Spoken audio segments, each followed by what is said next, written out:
Welcome to the show, Chris Graham, Rod Mullins. It's Monday. We almost always talk on Mondays about NASCAR, and we've got a lot to get into here. The playoff cutoff is coming up pretty soon. Every week we get a little bit closer.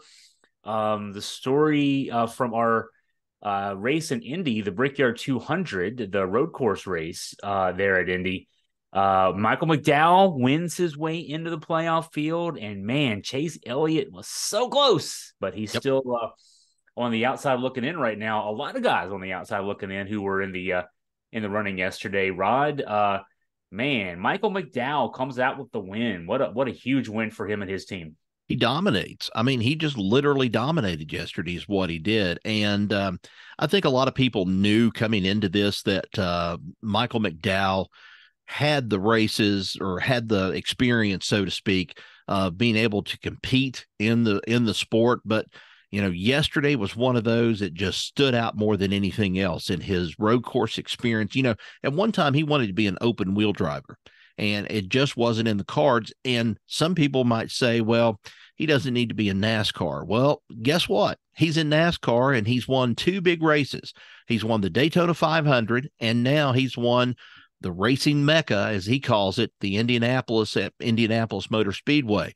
Now, given it's not the oval, it's not the same thing as what you find at Daytona, but it's the road course. And the road course is just as challenging, I think, as the Brickyard race in itself, which, by the way, we'll talk about that here a little bit later on. But still, he just dominated I mean, you couldn't say anything else. And then he had a heated battle for the win.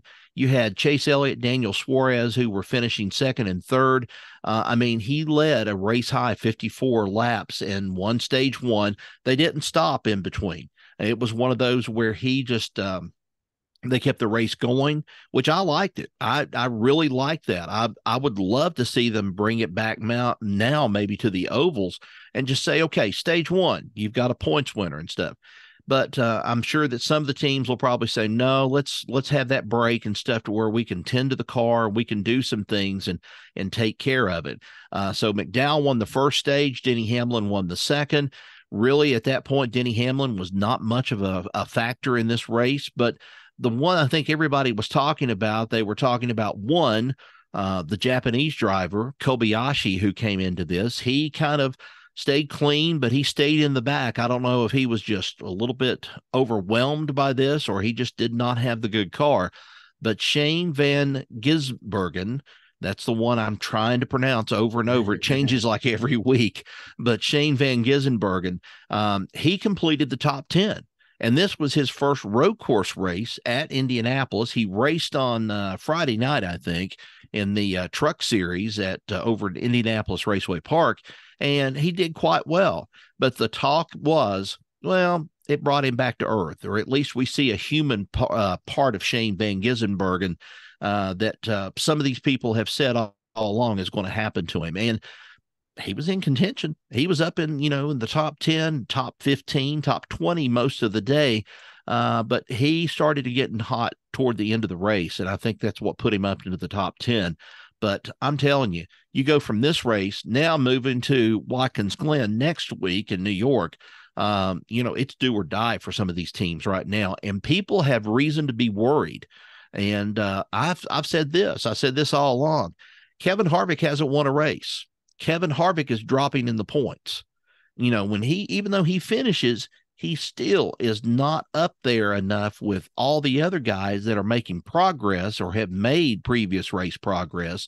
And then you have Michael McDowell that comes in. I think he plugs in at like 13th, 12th or 13th right now. And then you have Kevin Harvick, and then you have some others. Bubba Wallace right now on the bubble, so to speak. And then you've got Chase Elliott. Then you have also Daniel Suarez on the bubble.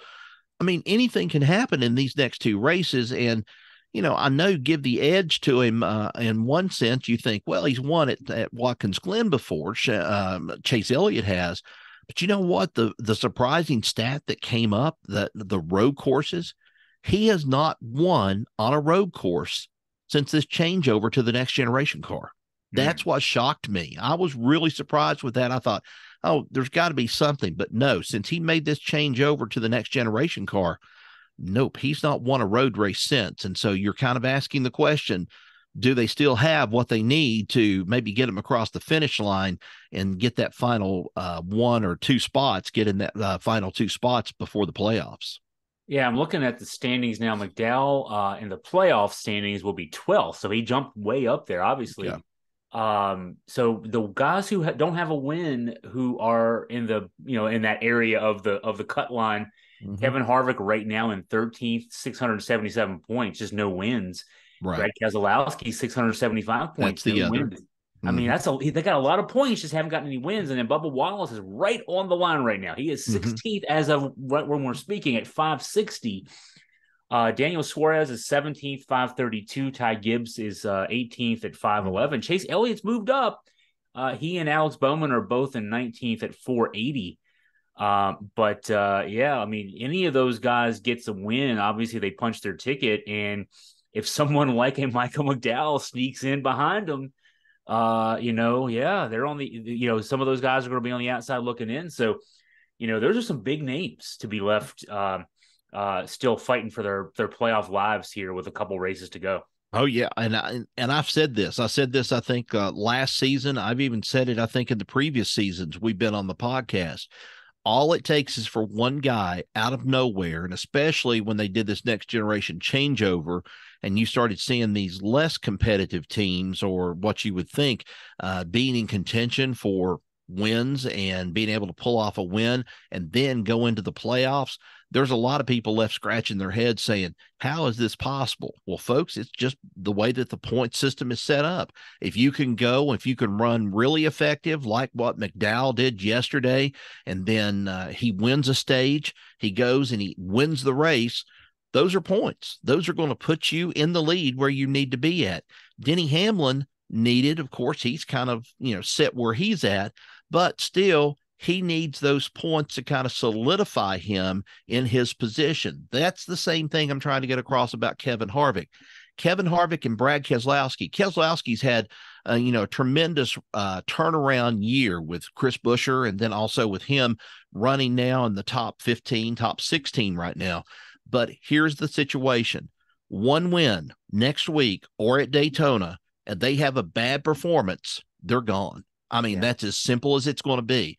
And a lot of people would not like to see that with Kevin Harvick, this being his year, his farewell tour, and he's going to be retiring and so forth. No, they wouldn't like to see that. I sure wouldn't like to see it, because I'd like to see him at least make the playoffs and go out in a blaze of glory. But it's right now, it's anybody's ball game. And I'm using that term because this racing thing right now, this playoff thing is almost more exciting than you can have with Major League Baseball, with the National Football League. It's just the competitiveness of all of these teams right now that are staying so close within each other.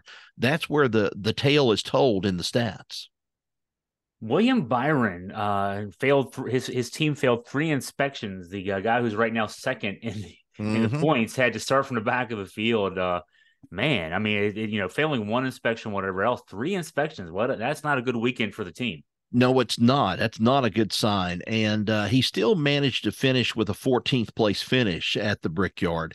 But when you have to start dead last and you're trying to come up through a field that is so populated with drivers like, you had Ross Chastain in there, Keselowski, Bubba Wallace, Denny Hamlin in there, just to name a few. And then you had some people in there that you probably have never heard of before. Mike Rockenfeller, who drove the Garage 56 team with Jimmy Johnson over when they were in, I guess, over in France or over in England, over in Europe at that time when they did that run. But you had Jenson Button in there at 28th. You had a lot of names in here. Kamui Kobayashi, he finished 33rd out of the whole thing, and he was I think he was still running at the time that the race ended, so he was behind though, but still, look at the list down through here. Eric Jones, he had some trouble. Kyle Busch, he ended up having some trouble, ended up finishing 36th. Eric Almirola finished dead last in 39th place. Now, you can't tell me that something along the line, we're going to hear some news here shortly about Eric Almirola, and we're going to find out what his future is going to be with Stewart-Haas Racing, or what he's going to be doing.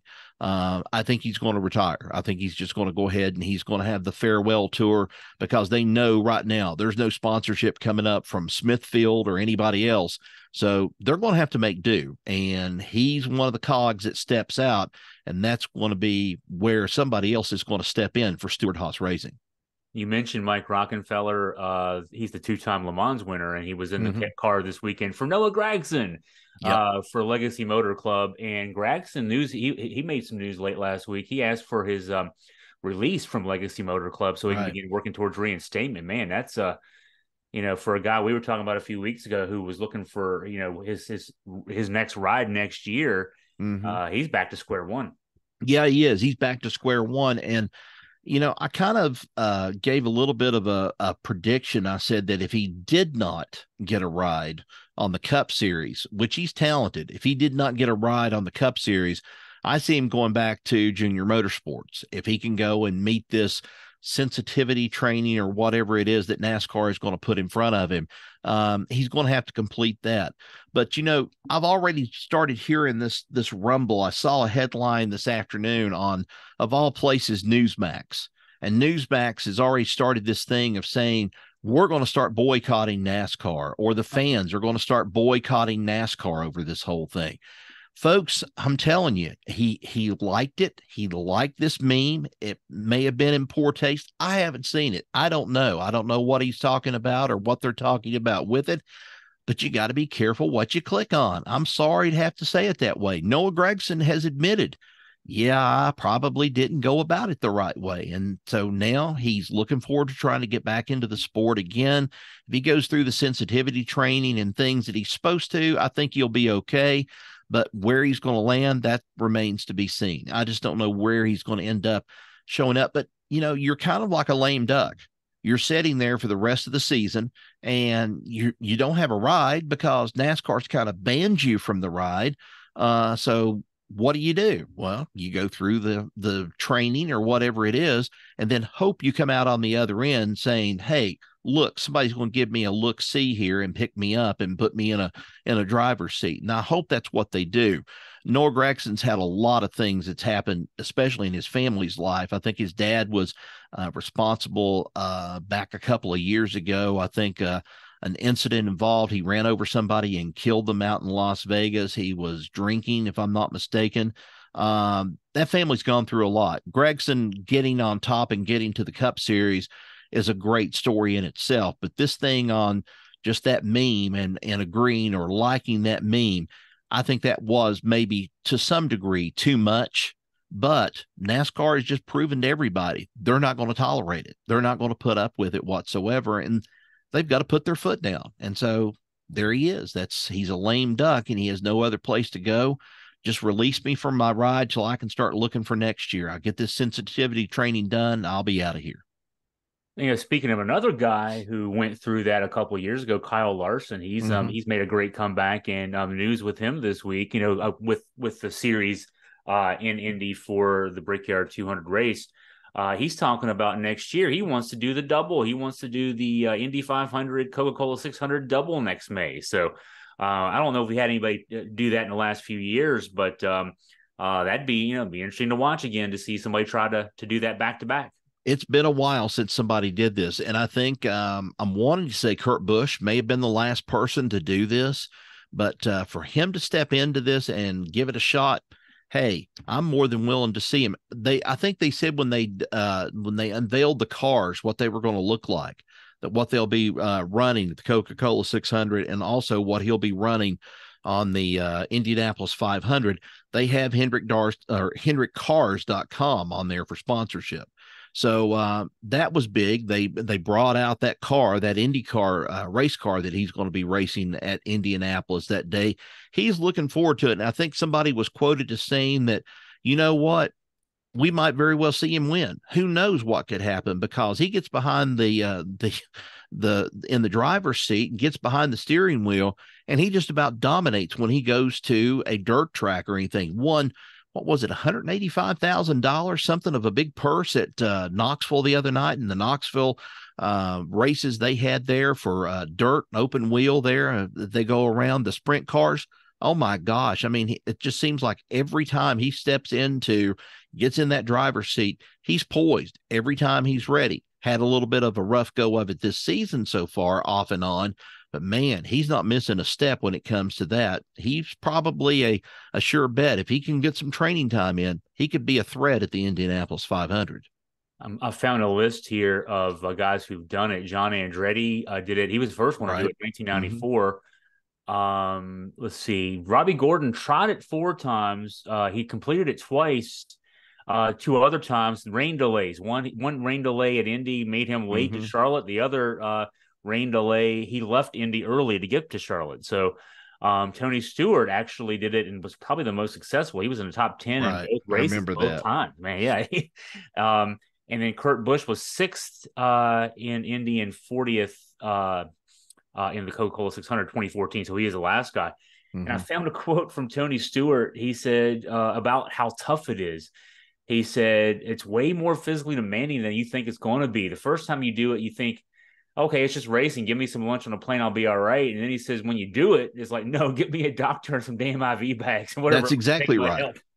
Yeah, I don't know. I think Kurt Busch had to go through that himself because he was so dehydrated after that race.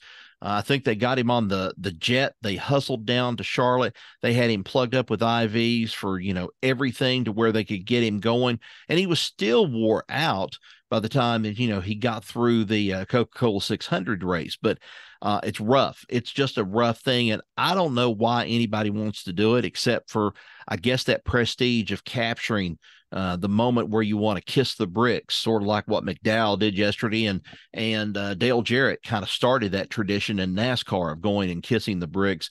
It's one of those things. If I'm going to win, if I win Daytona, then my next step is I want to win at Indianapolis. Those are the 2 centers of racing right there that everybody knows and everybody remembers. And then I'd like to win at Charlotte too, the 600. So coincidentally, you have the Indy 500 and the Coke 600 on the same weekend, Memorial Day weekend.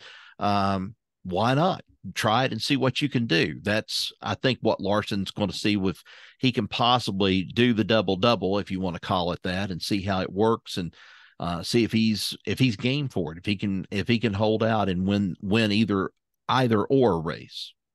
Yeah, it's physically demanding and it's mental. That's the mental part even more than the physical, it would seem to me, because of you're out there every turn, every straightaway, and you're doing that for 1,100 miles. I mean, that's just in the mix of the two, the mental and the physical. That's quite a challenging day. Well, look forward to that next May, as long as things work in that direction. So you mentioned, Rod, we're coming up here, 2 races to go this weekend, Watkins Glen, is that right? Yep. Watkins Glen, the road course. The road course. So the series is coming off road course, is the Indy road course. Does that make it easier for the transition? Because usually, you do a road course after, ovals or super speedways, small track, big track, whatever. I mean, now I know it's a different track, but it's still the same kind of racing. Does it make it a little easier for the drivers coming off of another road course race?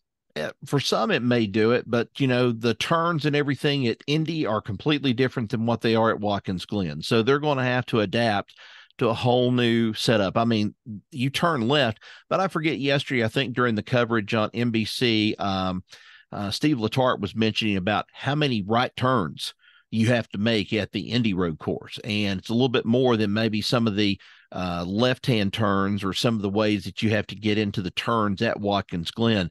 It's a challenging racetrack. It's one of those where you especially build up a lot of speed when you're kind of coming down and starting to reach the start finish line. You kind of build up some speed right there, but then you have to break it all down once you start going into that first turn. Once you get into that first turn, it's like everybody has a chance to catch up with you. And I heard him say yesterday that there was a lot of aggressive driving early on at the beginning of this race.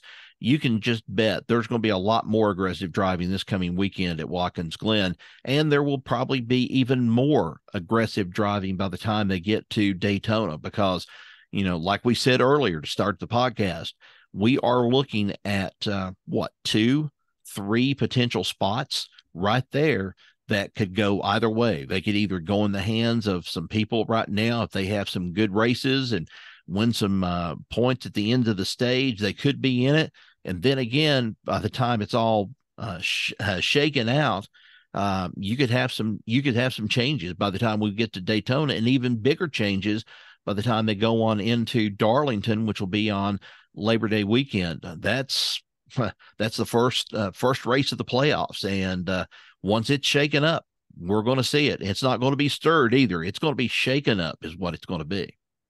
I'm looking at the list of winners at Watkins Glen, and so there's Kyle Larson's won the last two races there. Mm-hmm. But when I look at the list of winners, and it's with an eye towards guys who are on the outside looking into the playoffs, Chase Elliott has a couple of wins there, 2018, 2019. AJ Allmendinger is within hailing distance right now too, and he's got a win there. Now it's back in 2014, but those are guys who need a win, and they've had success at this track. Yeah, they have. And again, we mentioned the stat earlier that Elliott has not won since the switch over to the next generation car on any of the road courses. He needs a race this time around. He needs a good, solid race. He was so disappointed after yesterday's race there at Indy. He just couldn't say enough. We just didn't do enough. We didn't have this together. We could have done a lot better than what we did. And, he takes that himself personally is what he's doing. He's taking it, he's riding it on his shoulders and taking that responsibility out of it. But he still finished second, but it wasn't enough to get him across the hump to get him over into the playoffs. He needed that win. So I think you're going to see a squarely focused, more focused Chase Elliott this coming weekend. Kyle Larson going to be a threat. I definitely know that. If he gets the right opportunity, he'll go and he'll nudge somebody and push him out of the way. A lot of the drivers found that out yesterday. Jenson Button found out as he was pushed a little bit and then spun completely around. And you probably start wondering after a while, it's no IndyCar. This is no Formula One. This is where you can put a little bit of the bumper to somebody and spin them out and cause them to not have a chance to regroup and get back into this race. That could happen really quickly on Sunday. Well, this is helpful as always for our listeners out there. Keep up with us. We'll have coverage over the next few days leading up to the race and then on race day. Rod Mullins, as always, thank you for your time. Appreciate it, Chris. Thanks.